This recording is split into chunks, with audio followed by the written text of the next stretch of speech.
History as it happens, November 14th, 2025. Presidents and the press. I don't think I've ever been asked a question in such a horrible manner. Not you. You're CNN. You're fake news. I don't take questions from ABC fake news. Are you with ABC? Because I think they're a fake news network, a terrible network. You don't mean the Catholics. You mean the fake news media. I'll tell you what, CNN should be ashamed of itself having you working for them. You are a rude, terrible person. You shouldn't be working for CNN. And it's frankly disgusting the way the press is able to write whatever they want to write. The fake media is trying to silence us. The current occupant of the White House likes to call some news outlets fake news. Past presidents censored information or shut down newspapers. Most every chief executive has complained about the press while simultaneously trying to cultivate positive coverage. That's next as we report history as it happens. I'm Martin DeCaro. I hang my head in shame at y'all's performance, both NBC and CBS, and particularly Cronkite, for his bitterness and his failure to be fair and objective. I don't think there is a single president who has been thrilled with their press coverage all of the time. That is pretty much by design. The point of the press is to hold people in power to account.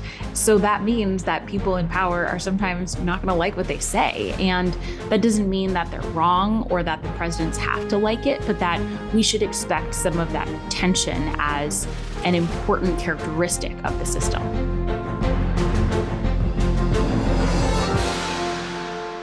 You know, President Trump loves the news media. All right, we know he's always bashing the so-called fake news, but the man knows what he's doing, and the press can't get enough of him either. He just sat down with one of the pillars of the mainstream press he supposedly despises, CBS's 60 Minutes, for an extended interview.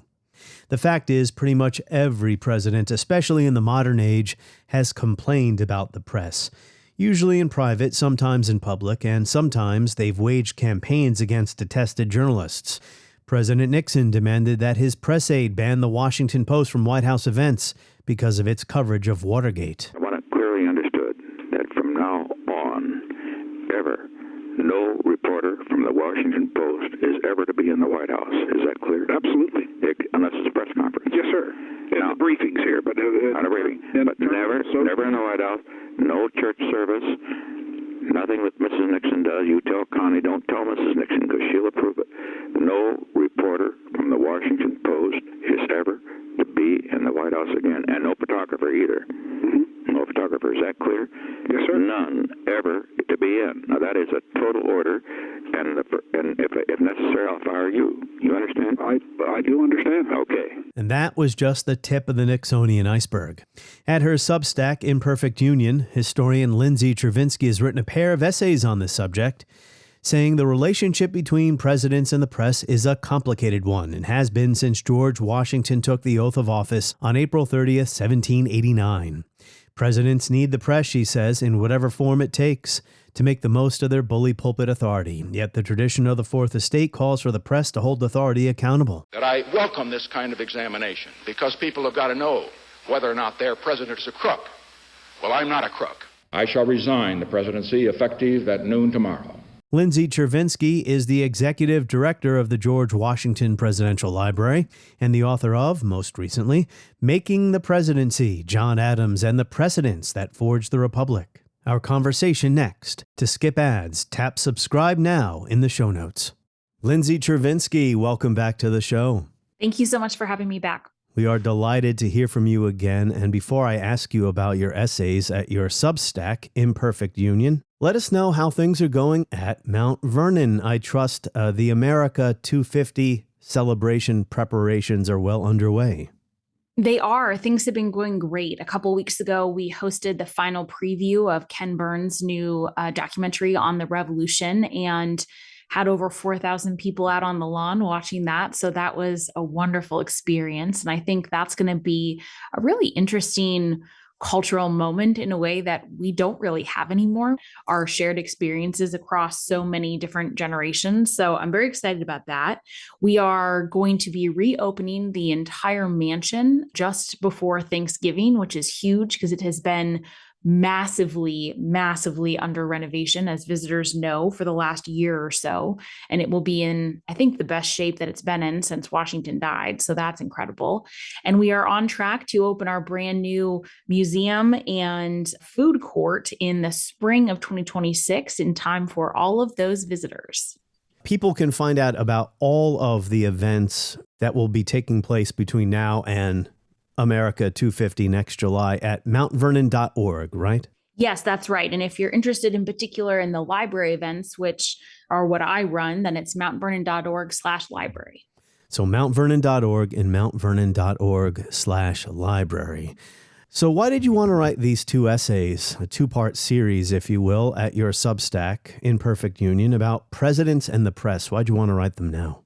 Well, I started writing them when there was, the major explosion around Jimmy Kimmel's show and his sort of canceling and then putting back on the air. And that was really dominating our discourse. And one of the things that I try and always do with my work is explore where we've been as a nation and how did we get here. So I try really hard not to offer political commentary, but instead to say, what has come before? How might it have shaped our current moment to help people understand the current moment better? And I think, we really can't understand what we're living through if we don't understand what comes before.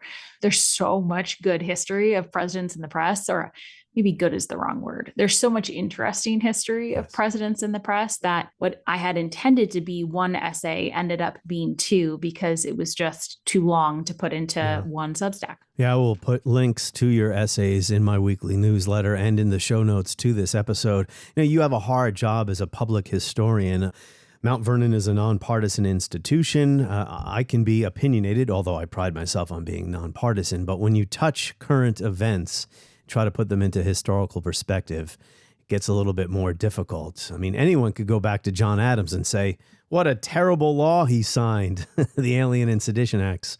You do have to dance a little bit more carefully about what's happening now. But I think everyone knows that Donald Trump has a testy relationship with the press. He calls the press fake news, but like all past presidents, he's needed the press. He was just on 60 Minutes doing a really long interview with Norah O'Donnell. Is it right to say that, broadly speaking, pretty much every president has complained about the press at one time or another?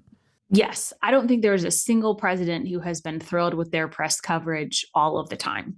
That is pretty much by design. The point of the press is to hold people in power to account. So that means that people in power are sometimes not going to like what they say. And that doesn't mean that they're wrong or that the presidents have to like it, but that we should expect some of that tension as an important characteristic of the system. And while that has been the same, or that's been a consistency, presidents being annoyed at reporters, what we call the press has changed so dramatically, we would need a whole series of podcasts to go over that. The press today can be podcasters or influencers who are now welcomed in to the White House briefing room. Maybe we'll return to the present moment at the end. Where does the term fourth estate come from?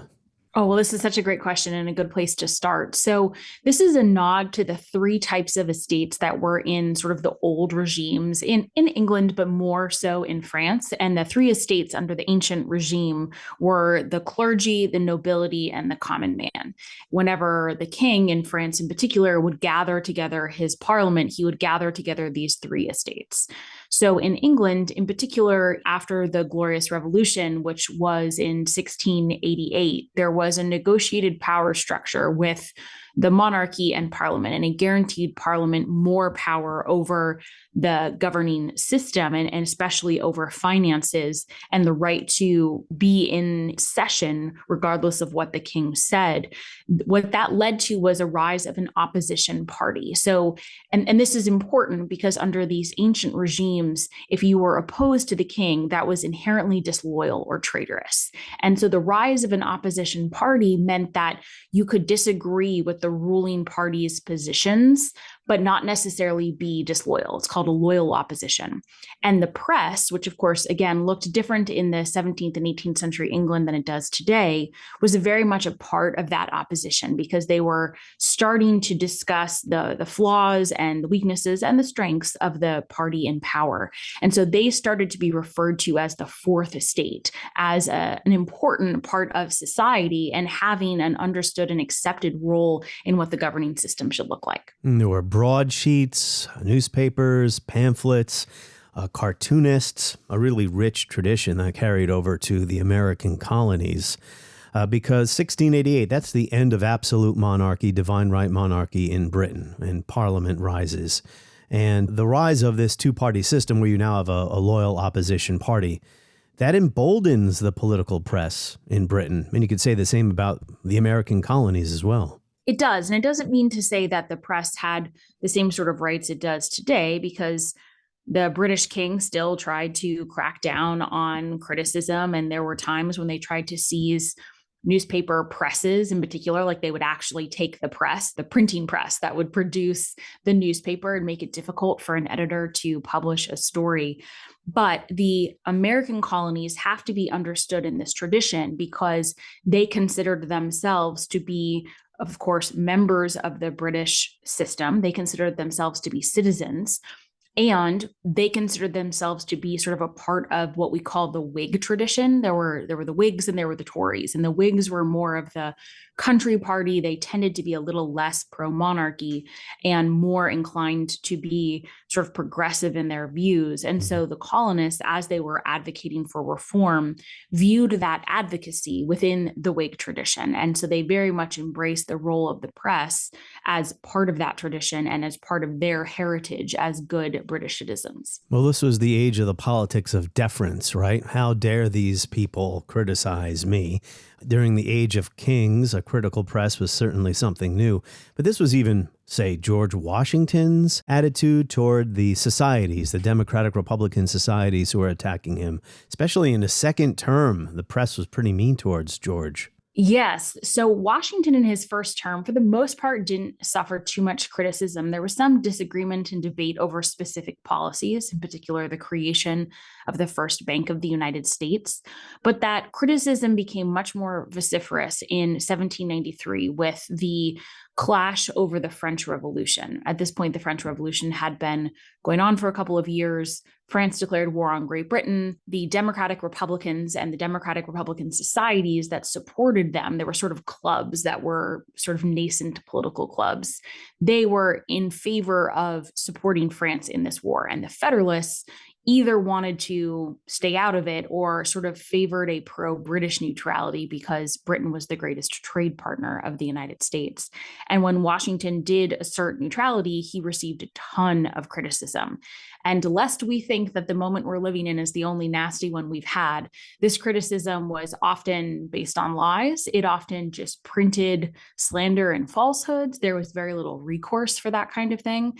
He very much disliked it. Did he ever do anything about it?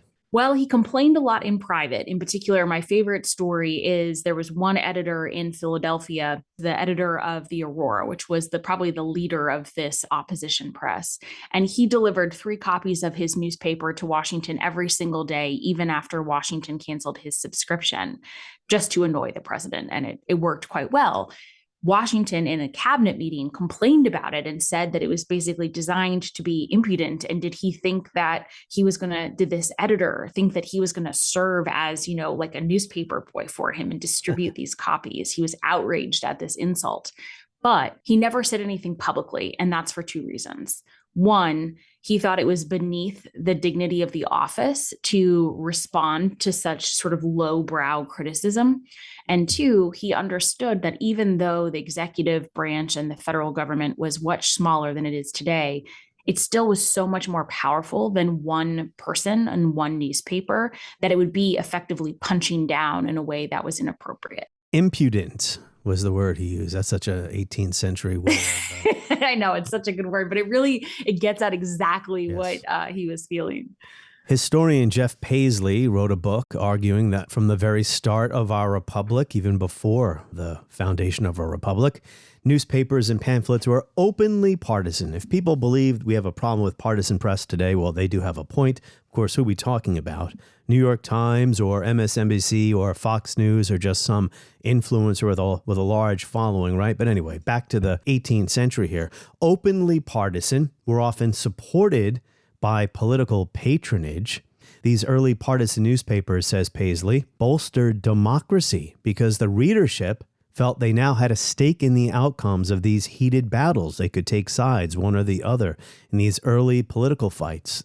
These publications were often, as you said, truly scurrilous, especially when it came to the treatment of John Adams in the 1790s. Really, really terrible stuff. But do you agree with Paisley that this was important into developing American democracy, having a partisan press? It's a really interesting argument. I completely agree that the press was partisan, and I think I often share the parallel and the distinction that I draw with today in the 1790s is that in the 1790s, everyone understood that the press was partisan. So there was no misconception about what they were getting. Whereas I think a lot of people today still operate under the expectation that there are the Walter Cronkites and the Edward Murrows who are operating in good faith. And I do believe that those figures do exist today. There are people really trying to play it down the middle and just the facts.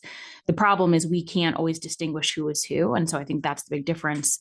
I do think the newspapers played a very important role in cultivating participation and buy-in from the citizens. Building a new nation is nearly impossible. Getting citizens to buy into these new practices and customs and norms, some of them had to be taught for the first time, like the peaceful transfer of power, for example.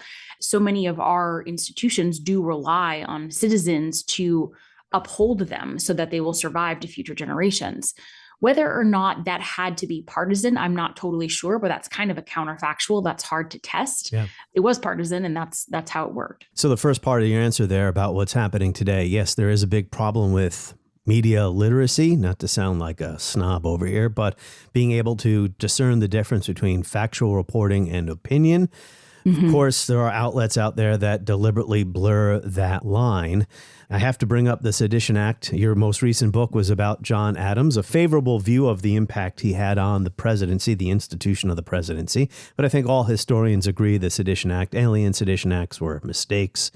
That act made it illegal to print or publish false, scandalous, and malicious writing against the government, although you could still attack the vice president at the time because he was a member of a different party. That would be Thomas Jefferson.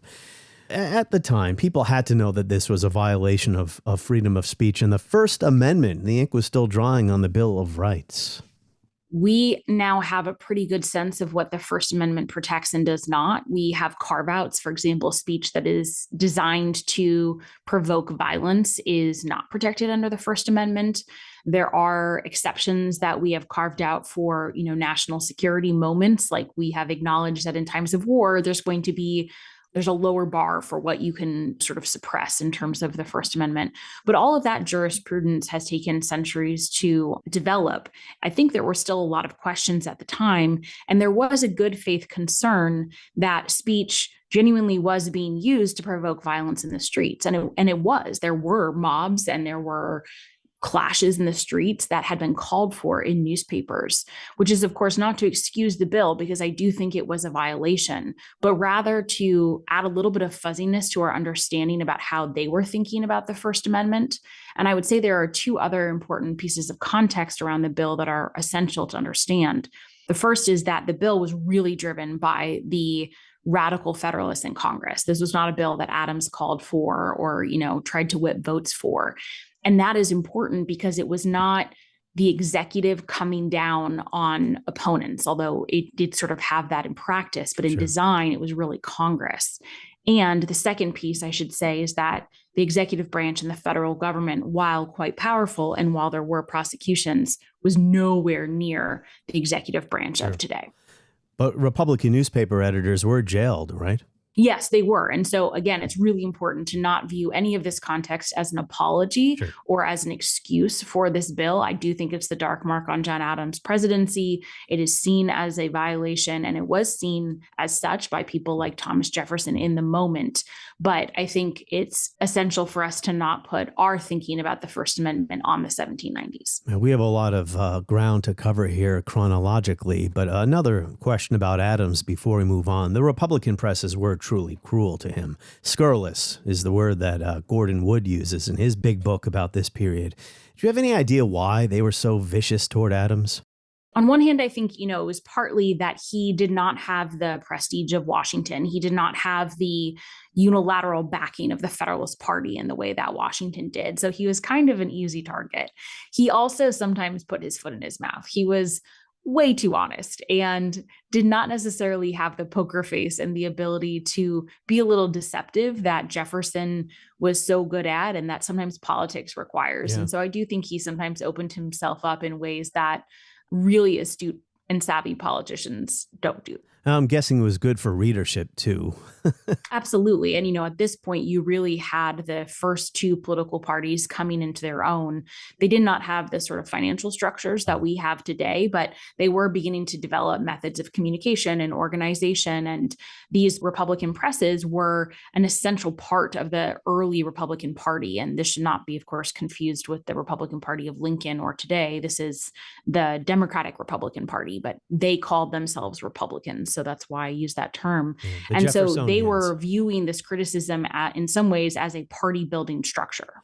Yeah, the parties in those days, as you say, they were nascent. They were just starting to build an organization, not even close to the even hollowed out parties we have today, which is another story. But because there weren't the big party structures, I think a lot of the criticism could be directed at individuals. They had to bear the brunt of all that vitriol. And there wasn't a method of defense necessarily. Yeah. I mean, the Federalist Papers could kind of pick up and defend Adams if they wanted to, but the Federalist Party was quite fractured, especially later in Adams' presidency. And so that, I think, added to the conflict. And that was kind of beneath the stuffy Federalists too, right? I mean, the Republicans seemed to just be better with their own presses and that kind of politics, that style of politics. Yes, they were, without a doubt. I mean, I think early on, the Republican Party just had the advantage in terms of organization, communication, and there's a reason the Federalist Party eventually sort of disintegrated and was lost to historical memory, and it's because they didn't have those skills and abilities. Sure. All right, we spent enough time on poor John Adams here.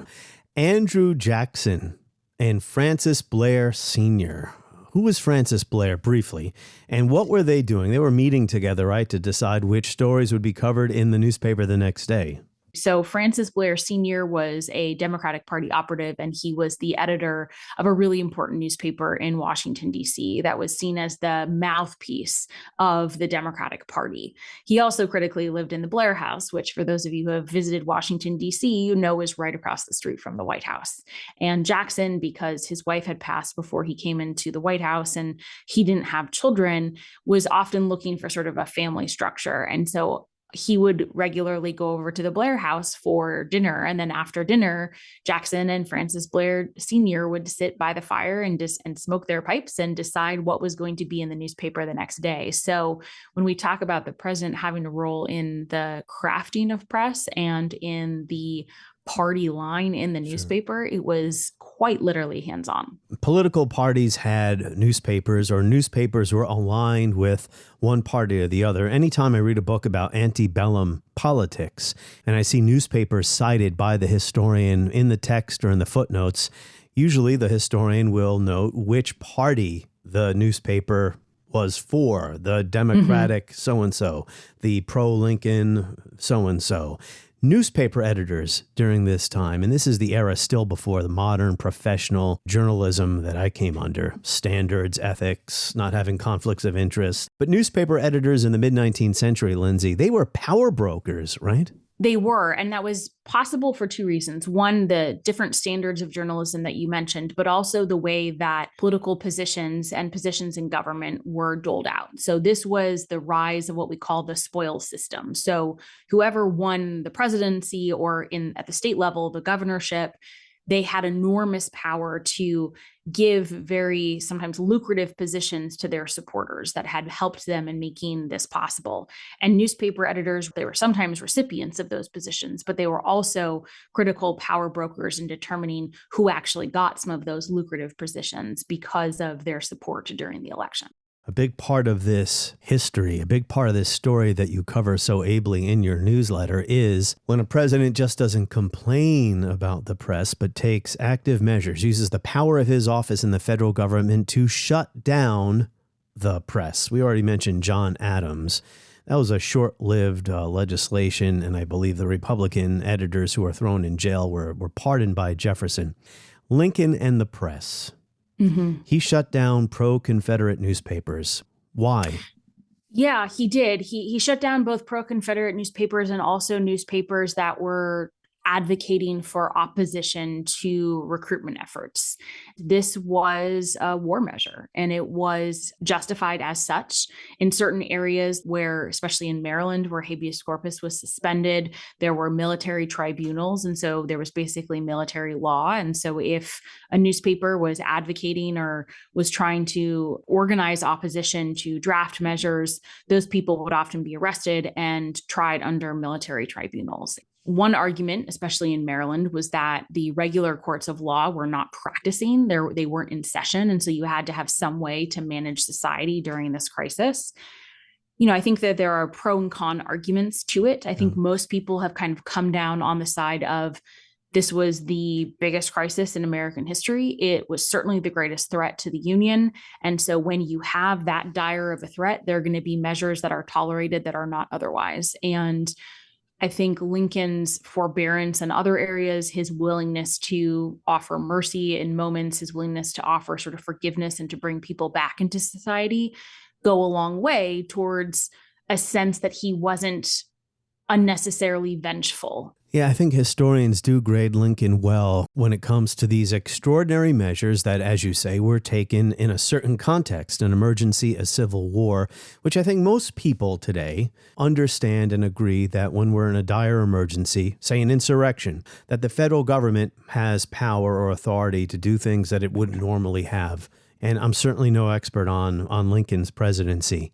But if there's anything I disagree with, it would be the shutting down of these newspapers. I understand that they were trying to get people to not serve for the Union Army, which would have crippled the Union war effort, and then maybe we don't have a country anymore, or the country as we knew it. But still, I don't know how you feel about this as a historian. It's hard to say because, of course, we're sitting here from the comfort of 2025, Yes. and we know how it turned out. So it's easy to say, they probably didn't need to do so. What I think is notable is the places in which they shut them down. They did not crush opposition newspapers everywhere. They crushed opposition newspapers in certain places. So Ohio, New York, Washington, D.C. Those were notable because Ohio and New York did have a lot of either pro-Confederate or what we would consider to be Copperhead Democrats, so sort of pro-Union, but pretty squishy and really wanted to sort of appease the Confederacy. Yep.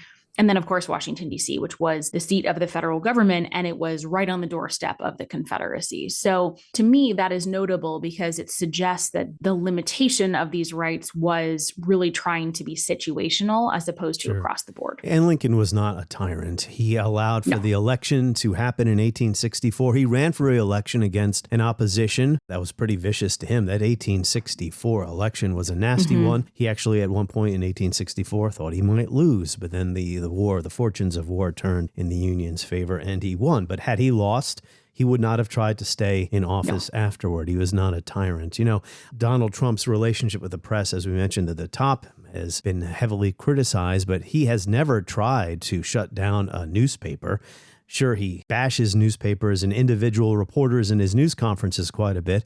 World War I, Woodrow Wilson. Even during World War II, the war we look back on with such pride as Americans today, there was censorship, right? And there were many government measures taken to ensure that the public only got positive news about what was going on, right? Yes, absolutely. And, I think the distinction between World War I and World War II is a really interesting one because they're viewed quite differently by historians and I think in our public memory. In World War II, again, there was a sense that this war was a real crisis. The threat posed by Nazi Germany, I think, just feels so much more extreme than the threat posed by Germany in World War I. And so there were censorship measures, both voluntary and enforced. So there was a whole campaign about, if you see troop movements, if you see ships being moved, don't say anything, because you can't, of course, stop all eyeballs from registering what they're seeing, but you can encourage people to be patriotic in their silence. And so there was a voluntary movement to try and limit the spread of information. There was enforced censorship in that way, in terms of checking the mail to make sure there wasn't information about these troop movements and secretive information. And then there was a propaganda effort. And this is Uncle Sam wants you. And there's, those flyers to try and get people to participate or grow their own victory garden so that they can have vegetables, or, save your fat for the soldiers, things like that, as well as only ensuring that good news about the war effort gets out to try and maintain morale. I suppose as a historian, I should say that these are maybe not ideal measures, but I guess I just understand it. And I understand it given the crisis. There are certainly a lot of things that I have major objections to in World War II, Japanese internment being the most notable, but I have trouble getting riled up about this one. Well, FDR didn't try to shut down any newspapers as far as I know. It was more of limiting specific information as opposed to targeting people or presses. And American public did not see photographs, for instance, of dead GIs for several years into the war. That was all censored. World War I, I've done an entire episode recently on World War I, so I don't want to spend too much time on it here. I will share a link to that episode for people who want to learn more about the repression during World War I. But it was severe, not just against the press, against any dissent. Eugene Debs, a socialist, was thrown in jail for giving an anti-war speech because, similar to what happened during the Civil War, he was trying to get people not to sign up, not to serve in the army, to defy the draft. Socialist presses were shut down. Socialist publishers were thrown in prison. The Wilson administration basically destroyed the socialist movement in our country during that war. I said I wasn't going to spend a lot of time on it there, Lindsay, but I just did a speech.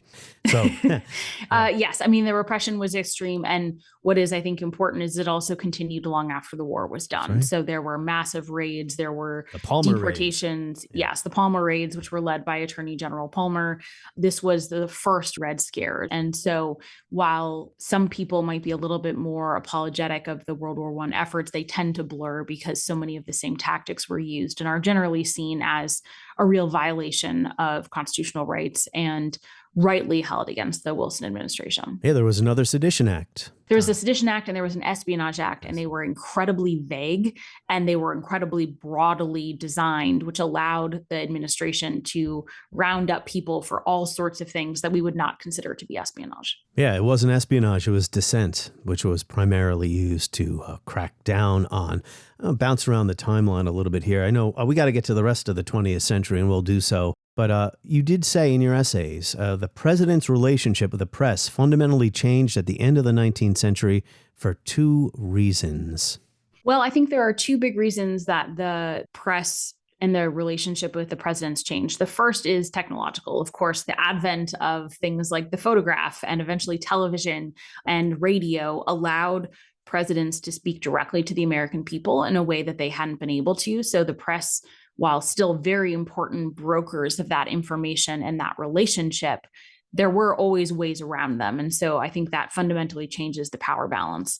The second is the rise of the journalistic ethics that we've mentioned. And this is spearheaded by muckraker journalists who really viewed it as their role to uncover corruption, fraud, wrongdoing, horrible conditions in factories, living conditions, et cetera, et cetera. And they spurred many of the progressive era reforms like child labor laws, safety conditions for food factories to ensure people were not eating horrible things, preservation of natural resources. There's so much of that progressive era.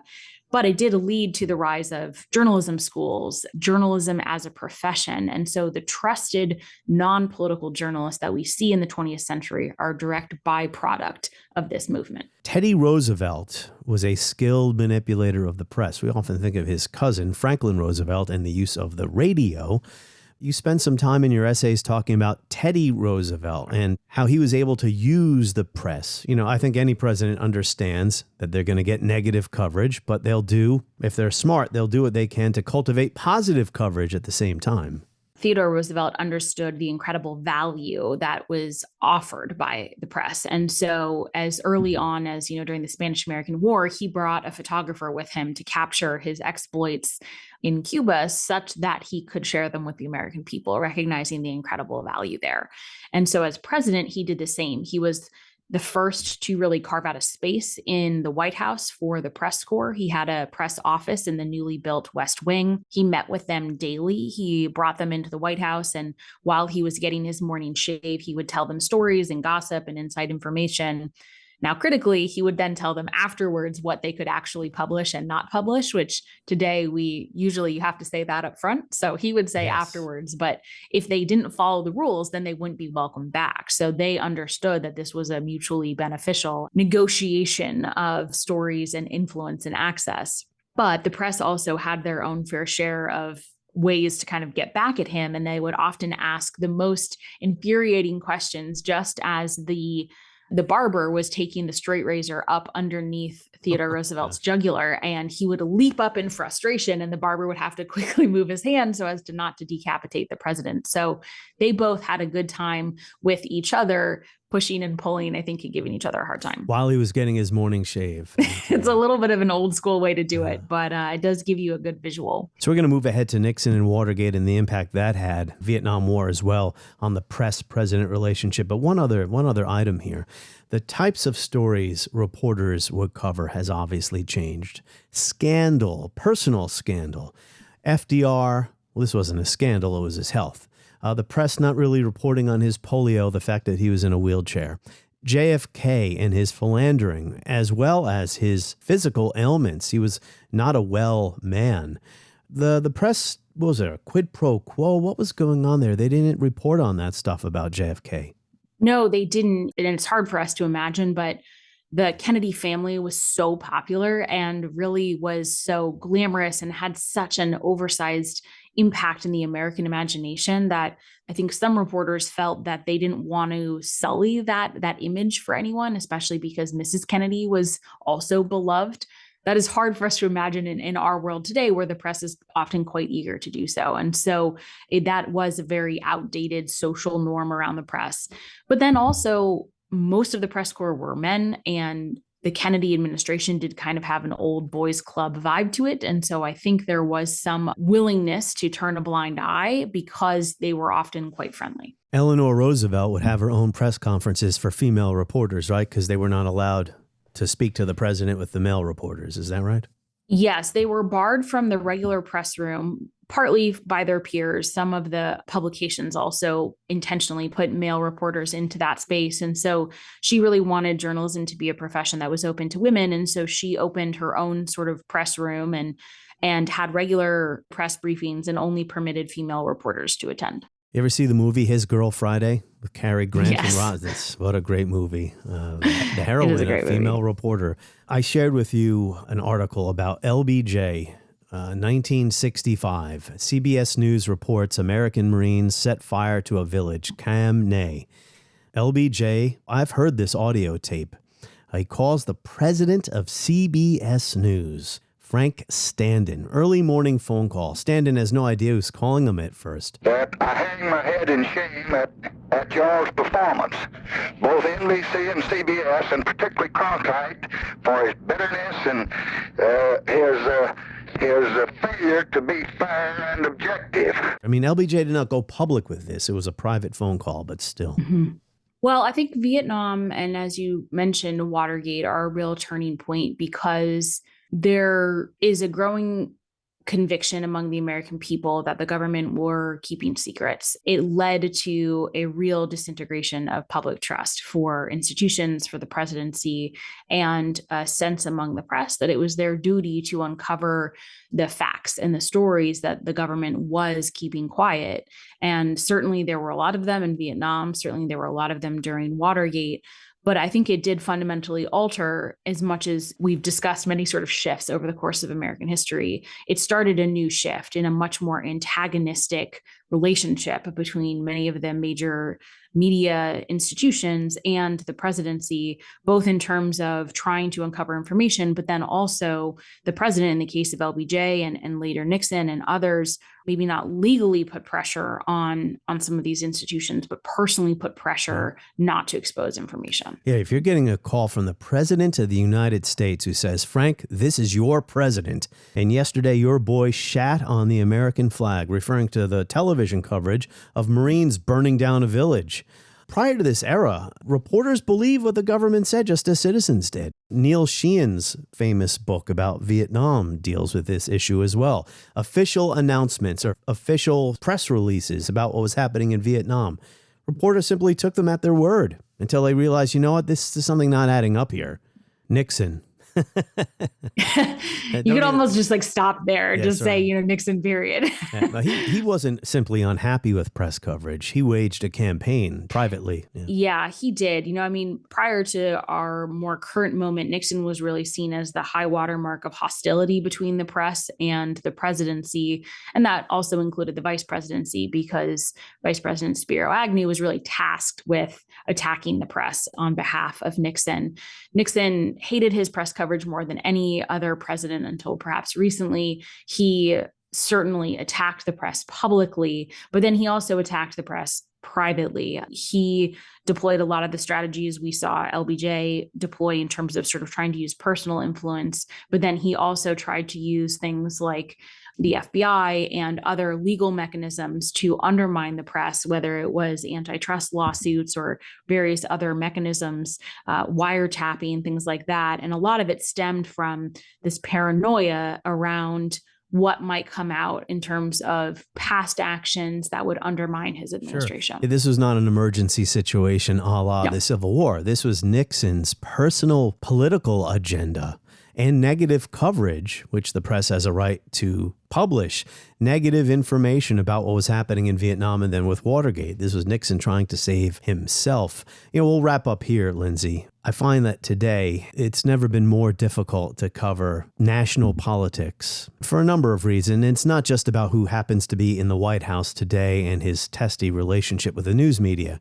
It's the media ecosystem itself and the expectations of the public. No, it is an incredibly difficult moment. And I think it's true for historians too, especially, someone like me who really wants to help people understand where we come from, that any sort of criticism, even if it's not inherently criticism, even if it's just facts about what history was before, we have at this moment such a expectation of loyalty that allows for no nuance, that you cannot offer substantive feedback about someone without seeming partisan. That is a real problem because, when I offer history, I don't have a partisan agenda. Of course, I have my own opinions, but I work really hard to keep them out of my historical work. But I can say what has happened before, what has not, what was supposed to happen based on the framers' expectations, what was not. And that's not me pursuing a partisan agenda. It's me offering up facts. But facts are now quite objectionable to a lot of people, depending on who's offering them and when. And this problem exists across the political spectrum, as you can seek out news from any source you wish that caters to your feelings. We also live at a time when politicians can pick and choose which news outlets they want to speak to. On the next episode of History as It Happens, it is the history of the conservative movement, now at a crossroads, or is it a crisis? From William F. Buckley to Barry Goldwater to Ronald Reagan to Nick Fuentes and Tucker Carlson? That's next with Damon Linker and Dan McLaughlin as we report History as It Happens.